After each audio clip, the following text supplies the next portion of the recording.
जय श्री राम प्यारे साधकों। आज की इस प्यारी सी वीडियो में जानकारी लेके आया हूँ।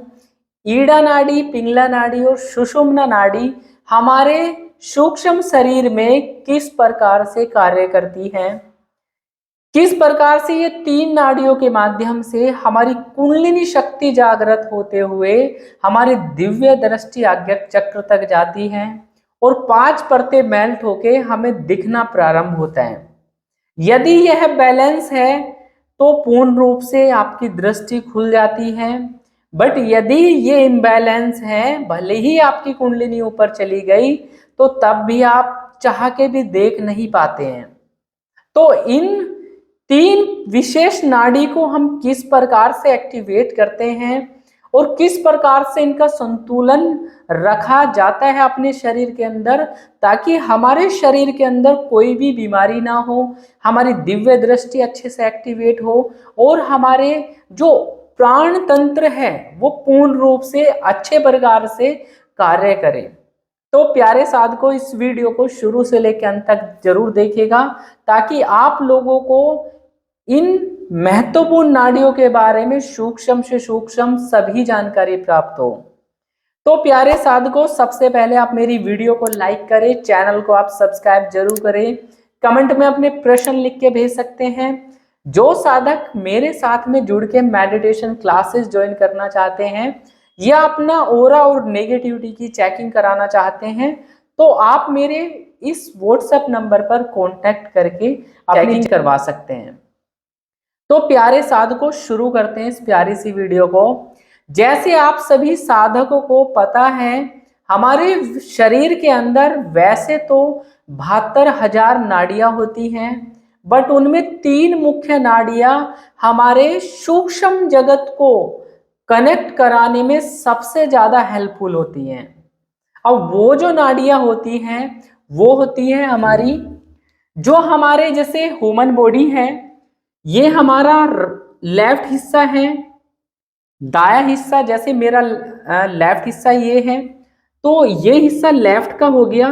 तो हमारी जो यहाँ पे नाड़ी काम करती है इस साइड में, ये हमारे कुंडलिनी के चक्र होते हैं।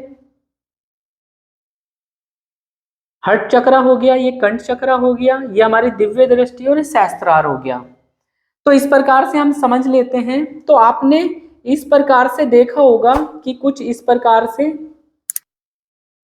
हमारी नाड़ी ट्रेवल करती है एक तरीके से हमारे सूक्ष्म शरीर के अंदर और पूर्ण रूप से हमारे दिव्य दृष्टि के ऊपर जाके ये पूर्ण रूप से कनेक्ट होती हैं और यहाँ से आगे का जो रास्ता रहता है वो सुषुम्ना के माध्यम से जाता है। अब हम समझ लेते हैं, जो लेफ्ट वाली हमारी ये जो नाड़ी है वो हमारी हमेशा से ईड़ा नाड़ी होती है। ईड़ा नाड़ी बोला जाता है इसको। अब ये फोटो मतलब वीडियो के अंदर डिफरेंट दिख सकती है, बट मैंने लेफ्ट और राइट आपको समझा दिया है, आप समझ जाइएगा। ये जो नाड़ी होती है जो हमारी राइट साइड में होती है, ये मेरा राइट हैंड है, तो ये राइट पोर्शन मानो, ठीक है। तो यहाँ पे जो हमारी काम करती है वो करती है पिंगला, पिंगला नाड़ी काम करती है। तो इसे ईड़ा नाड़ी कहते हैं, इसे पिंगला नाड़ी कहते हैं। और जो बिल्कुल सेंटर से चलती है वो हमारी रीढ़ की हड्डी के अंदर पूर्ण रूप से वो सुषुम्ना नाड़ी होती है। तो ये नाड़ी हमारी सुषुम्ना नाड़ी हो जाती है। सुषुम्ना नाड़ी, तो 3 मुख्य नाड़ियां यहाँ पे आ गई। अब तो प्यारे साधकों, हमारी ये 3 नाड़ियां होती हैं। अब तीनों का अलग अलग रोल रहता है। जैसे कि हमारी ये सूर्य नाड़ी भी कहा जाता है, इसको सूर्य नाड़ी, और ईड़ा नाड़ी को चंद्रमा की नाड़ी कहते हैं। अब नाम से ही आप समझ चुके हैं कि चंद्र और सूर्य, तो ये जो कार्य करती है एक तरीके से प्राणिक कार्य जितने भी रहते हैं पिंगला नाड़ी के द्वारा किए जाते हैं। जो भी प्राणिक कार्य रहेंगे मतलब प्राण को ऊर्जा देने के लिए, जैसे हमारे श्वास चल रहे हैं, श्वास आ रहा है और श्वास जा रहा है, बाहर जा रहा है, एक्सेल इनहेल हमारा हो रहा है, तो उस प्रकार से हमारा जो प्राणिक तंत्र, हमारी जो ये स्थूल बॉडी को पूर्ण रूप से कार्य करने के लिए जो नाड़ी सबसे ज्यादा काम करती है वो प्राणिक होती है। हमारी अभी बिना जो साधक होते हैं उनकी प्राण ऊर्जा तो ऊपर को चलती है, ठीक है, बट नॉर्मल इंसान की जो ऊर्जाएं चलती हैं वो नीचे को रहती है। जब हम अपनी प्राणायाम करते हैं या पूर्ण रूप से ऊर्जाओं को ऊपर उठाने के लिए कार्य करते हैं तो तभी हमारी नाम जप से, ध्यान से, मेडिटेशन से, त्राटक से ये प्राणिक ऊर्जा ऊपर बढ़ती है और हमारी कुंडलिनी शक्ति नीचे से एक्टिवेट होकर ऊपर चलने लग जाती है। तो यह बहुत महत्वपूर्ण रोल निभाती है हमारी पिंगला नाड़ी जो होती है। बहुत व्यक्तियों के शरीर में मतलब आपने देखा होगा कि बहुत ज्यादा ऊर्जा रहती है, वो खेतों पे कार्य भी कर पाते हैं या शारीरिक श्रम जिससे होता है वो हमारी ये मान के चलो पिंगला नाड़ी रहती है। जैसे हमारी नोज होती है, नोज के जो नोस्टल्स होते हैं समथिंग, तो जैसे कि ये राइट है और ये लेफ्ट है, इससे भी हम समझ सकते हैं।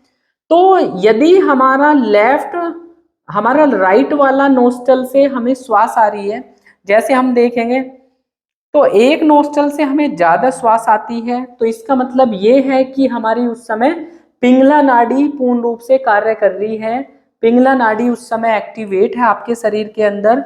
यदि आपको श्वास जो आ रहा है एक नाड़ी से आ रहा है जा रहा है वो ईड़ा नाड़ी है, यदि लेफ्ट से आता है तो ये मानो कि आपकी वो ईड़ा नाड़ी काम वहां पे कर रही है, चंद्र नाड़ी भी कहते हैं जिसको, ठीक है। तो ये हम इस तरीके से, यदि दोनों से आपको श्वास आ रहा है क्योंकि आप ऑलरेडी साधक हैं और आपने इतना जाप और तप तो कर ही लिया है कि आपकी सुषुम्ना नाड़ी तो एक्टिवेट हुई होगी, तो जो ये हमारी ईड़ा नाड़ी हुई यहाँ पे, तो ये जो काम करती है पूर्ण रूप से ये हमारा मानसिक स्तर को कंट्रोल करती है। मतलब हमारी जो मनोस्थिति है, मानसिक, हमारी जो माइंड है, माइंड को कंट्रोल करने का काम सबसे ज्यादा जो करती है वो ईड़ा नाड़ी काम करती है। तो यहाँ पे प्राणिक हो गया जो प्राणों को कंट्रोल करती है आपके स्थूल बॉडी को, और यहाँ पे ये माइंड को कंट्रोल करती है। जब आप ध्यान लगाते हैं तो ध्यान लगने के लिए सबसे ज्यादा जो जरूरी बात रहती है वो रहती है कि ईड़ा नाड़ी उस समय एक्टिवेट हो, ध्यान में ओवर थिंकिंग नहीं आएगी। और मतलब आपकी यदि नाड़ी से इससे श्वास आ रहा है, ये मेरी लेफ्ट है ईड़ा नाड़ी, तो इससे श्वास आ रहा है एक तरीके से लेफ्ट नोस्टल से, तो ये मानिए कि वो सबसे ज्यादा उचित समय है आपको ध्यान करने का। तो उस समय यदि आप ध्यान करेंगे तो ओवर थिंकिंग बहुत कम रहेगी। इस समय आपके बॉडी का जो टेम्परेचर रहेगा वो आपको ठंडापन सा फील होता है, क्योंकि चंद्र नाड़ी हमेशा इसकी तमस जो रहती है एक तरीके से, जो इसका टेम्परेचर रहेगा वो थोड़ा कूल कर देता है। तो तभी आप ध्यान में जो बैठे रहते हो, ध्यान से जब बाहर आते हो तो पूरी बॉडी आपको सुन सी फील होती है, पूरी ठंडी हो जाती है। वो इसी का कारण होता है चंद्र नाड़ी की वजह से, क्योंकि आपने जो ध्यान अपना करा है वो चंद्र नाड़ी के बेसिस में करा है। अब ये दोनों नाड़ी यहाँ से हो गई। अब आपका प्राणिक भी अच्छा है और मानसिक भी अच्छा है। भाई शरीर आपका स्वस्थ है तो तभी आप अपना जाप और ध्यान कर पाएंगे। यदि आपकी मनोस्थिति अच्छी है तो आपका ध्यान पूर्ण रूप से लगेगा। तो अब तीसरा रोल जो आता है वो आता है सुषुम्ना नाड़ी का। सुषुम्ना नाड़ी, अब ये जो आपको कंट्रोल करती है, ये पूर्ण रूप से आपकी आध्यात्मिक स्पिरिचुअल पावर को पूर्ण रूप से कंट्रोल करती है हमारी सुषुम्ना नाड़ी। क्योंकि सुषुम्ना नाड़ी के अंदर ही जब हमारी कुंडलिनी शक्ति ट्रैवल करती है और दिव्य दृष्टि पे पहुंचती है, तभी हम किसी व्यक्ति के बारे में बहुत अच्छे तरीके से देख पाते हैं। और ये जो स्टेट आता है, ऐसे टाइम पे व्यक्ति का मन ऐसा हो जाता है, क्योंकि कुंडलिनी शक्ति भाई थड़ाई पे पहुंच गई है और थड़ाई से वो ऊपर की तरफ को भागती है, क्योंकि यहाँ पे है ब्रह्मरंध्र। अब यहाँ को भागेगी तो सुषुम्ना के माध्यम से। सुषुम्ना एक न्यूट्रल है एक तरीके से, इसके अंदर वैराग्य का भाव जागृत होता है।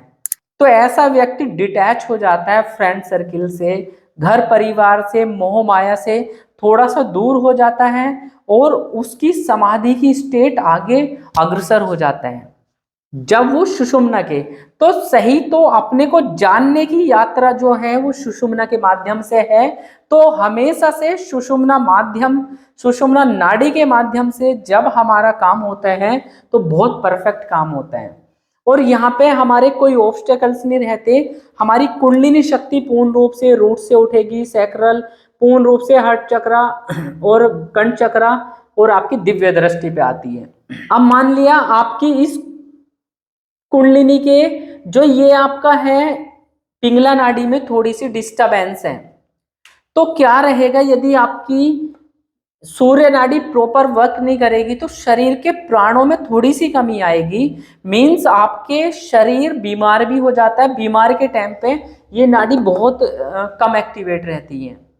तो यदि लगातार आपकी ये मतलब आपको ये चेक करते रहना चाहिए कि कौन सी आपकी नाड़ी चल रही है, उनमें संतुलन बना हुआ है या नहीं बना हुआ है, और जो नाक के नोस्टल्स है ना ये कैसे स्विचिंग होती है। अब आप ये भी चीज मैं बता देता हूं, आपकी जो नाड़ी है जो रूट चक्र से जुड़ी हुई है, मूलतः तो रूट चक्र ही है, तो आपका मूलाधार से जुड़ी हुई है। जैसे एक नाड़ी दूसरी नाड़ी को क्रॉस करती है एक दूसरे के ऊपर से, तो यहाँ पे आपके बीच में तो सुषुम्ना है वो एक्टिवेट, और जैसे क्रॉस करके लेफ्ट की तरफ को जाएगी और या राइट वाली लेफ्ट की तरफ को आएगी, लेफ्ट वाली राइट की तरफ को, तो ये मानो स्विचिंग होती रहती है। इसी वजह से कभी हमारा लेफ्ट कभी हमारा राइट, ये कॉम्बिनेशन स्विचिंग होती रहती है।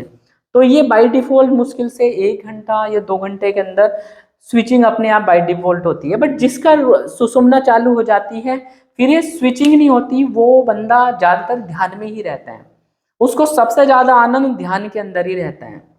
तो यदि किसी की ईड़ा नाड़ी इम्बैलेंस हो जाती है तो उसमें भी बहुत ज्यादा दिक्कत है। तो हर समय उसकी में भी जो लेफ्ट नोस्टल है वही चलता रहता है, तो उसको ठंडक बहुत ज्यादा बढ़ जाएगी, शरीर में ठंड बहुत ज्यादा हो जाएगी, क्योंकि लगातार ठंडी ऊर्जा आ रही है, गर्म ऊर्जा का कॉम्बिनेशन नहीं मिल रहा है वहां पे। तो बहुत सारे साधक मैंने ऐसे देखे हैं जिनको सर्दी जुकाम की परेशानी ज्यादा होने लग जाती है, कई कई महीनों तक उनकी नाड़ी जो काम करती है वो केवल चंद्रमा नाड़ी ही चल रही है, ध्यान तो बढ़िया रहेगा कोई दिक्कत नहीं, बट उसके शारीरिक रूप से वो बीमार पड़ जाता है। इसलिए चंद्रमा और सूर्य का कॉम्बिनेशन होता रहना चाहिए, जब ये संतुलन रहेगी तो तब हमारी ये बढ़िया तरीके से काम करती है। अब यहाँ पे हमारी कुंडलिनी शक्ति पहुंच चुकी है, ठीक है। तो इम्बैलेंस नहीं होनी चाहिए। इम्बैलेंस यदि कुछ भी ऐसा आता है, एक ही नोस्टल चल रहा है, तो ऑब्वियसली आपको थोड़ा सा जो शोधन टेक्निक मैं बताने वाला हूं वो भी आप देखिएगा आने वाली वीडियो में वो डिस्कस करूंगा। तो यहाँ से हमारा मानसिक पार्ट भी हो गया, प्राणिक, और हमारा स्पिरिचुअलिटी में आ गए हैं। तो सुषुम्ना के नाड़ी के ऊपर भी पूरा एक डिटेल्ड वीडियो बनाऊंगा जिसमें आपको सुषुम्ना नाड़ी के महत्व का पता चले।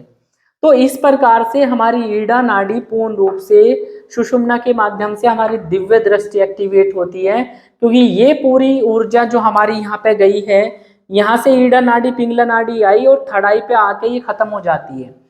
बहुत सारे साधक बोलते हैं भैया हमें माथे पे ट्विचिंग होती है, माथे पे चक्र घूमता हुआ सा फील होता है, और सारे चक्रों में सबसे जल्दी फील होने वाला चक्र भी हमारा थड़ाई चक्र होता है क्योंकि नीचे से ऊर्जा तो ऊपर आ रही है आपकी पूर्ण रूप से, और दोनों आके यहाँ पे मिल जाती है, तो एक मतलब त्रिवेणी बन जाती है यहाँ पे। तो थर्ड आई के इधर से ईड़ा आके खत्म हुई, इधर से पिंगला, तो ये बहुत तेजी से रोटेट होता है और यहाँ से बीच में से आपकी सुषुम्ना नाड़ी जाती है।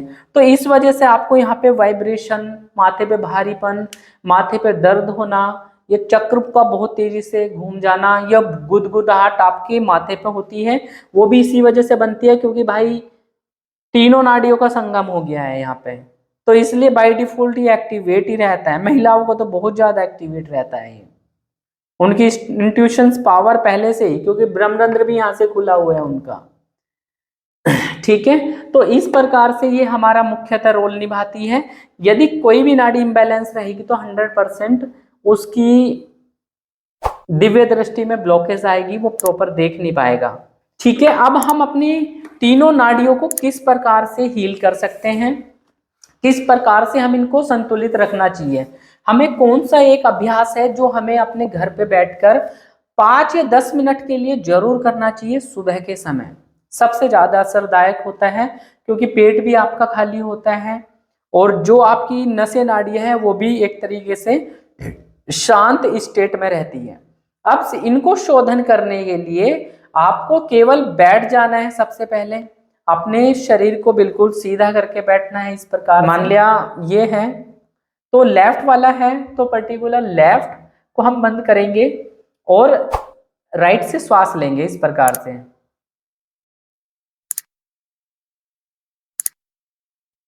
दो या 3 सेकंड यहाँ पे रोकना है, उसके बाद लेफ्ट से हमको छोड़ देना है। मतलब राइट से लिया सांस, लेफ्ट से छोड़ दिया और कुछ सेकंड्स हमने वेट किया।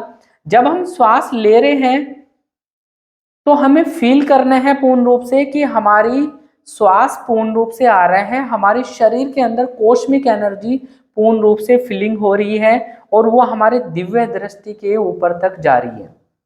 क्योंकि हमारे जो छोर रहते हैं मूलाधार से यहाँ तक, तो जैसा आप ये फील करने लग जाते हो, ये इस प्रकार से अनुलोम विलोम तरीके से करते हो। पहले आप इससे लेंगे फिर इससे श्वास लेंगे, तो ऐसा रूटीन जब आप करते हैं तो ईड़ा पिंगला सुषुम्ना नाड़ी तीनों इससे बहुत जल्दी से बैलेंस होती हैं।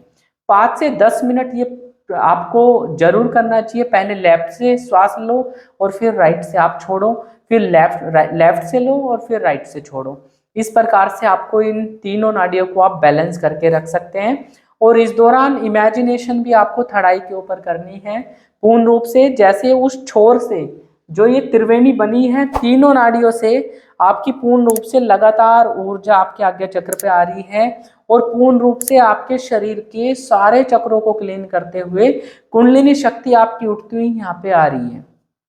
जब आप ये करते हैं तो कहीं ना कहीं आपकी पूर्ण रूप से ऊर्जाएं बैलेंस रहती हैं और आपको पूर्ण रूप से दिव्य दृष्टि के ऊपर कोई भी ब्लॉकेज नहीं आती और ना ही शारीरिक कोई परेशानी रहेगी। ठीक है, तो इस प्रकार से प्राण और मानसिक को पूर्ण रूप से संतुलित करके आप अपनी स्पिरिचुअलिटी को प्राप्त कर सकते हैं, सुषुम्ना को प्राप्त कर सकते हैं। तो प्यारे साधकों, मेरी यह वीडियो आपको कैसी लगी आप जरूर बताइएगा कमेंट में, और आप अगले किस टॉपिक के ऊपर वीडियो चाहते हैं वो भी मुझे सजेस्ट किया करो। और बाकी मिलते हैं अगली एक वीडियो के साथ, तब तक के लिए आप सभी को राम राम है जी, राम राम है जी।